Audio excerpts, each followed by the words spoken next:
Alright, so thinking about traditions today and about the traditions of your food items. Alright, and I'm going to be looking at mince and cheese pie because the mince and cheese pie is my food item from New Zealand that I've been using.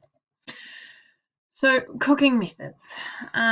Cooking methods is one of the things that you can talk about, and you could say about how those have changed over time. So how is your dish traditionally cooked, and how has this changed between then and now? And we're thinking way back in the day. So how has that changed between back in the day and present time?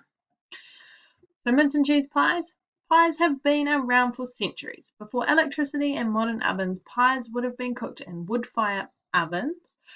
It would also have been hard back then to make sure the pies were cooked evenly. What has changed between then and now?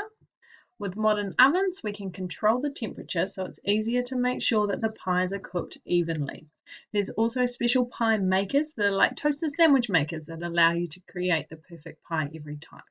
So you can see here with that little explanation, I've talked about how it was traditionally cooked, but then also how it's changed between then and now. So thinking back in the day, there wouldn't have been ovens. They might have been using fires. They might have been using open flame, things like that. Whereas now we have ovens that we can control the temperature with. So that's the biggest difference.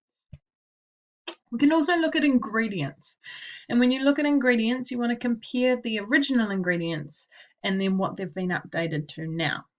So this might also be looking at ingredients that aren't really found anymore or that have been updated to match trends. So what were the ingredients that were traditionally used and how have they changed to now? Okay, traditionally, the filling in olden day pies was often meat that was going off or going rotten. The filling was made to mask the smell and taste of the rotting meat.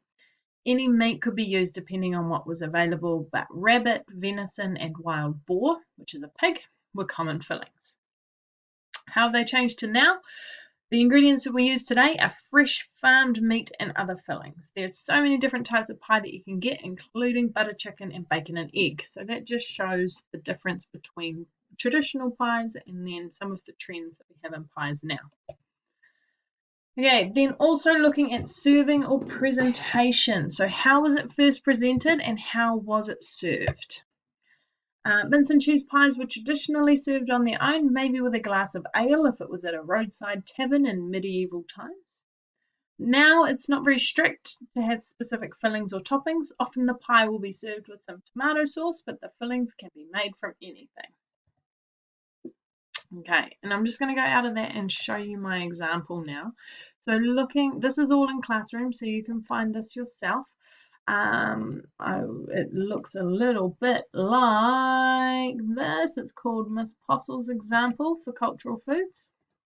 Okay, and you can see here that I've got exactly the same things that I've just talked about. The pies would have been cooked in wood fire ovens. The modern ovens, we can control the temperature, so it's exactly the same things that I've talked about, but I've also thrown in a couple of pictures there. And then I had to extend that onto 2 slides. So I've got the picture of presentation or where it might have been presented earlier on. Okay, so that is traditions.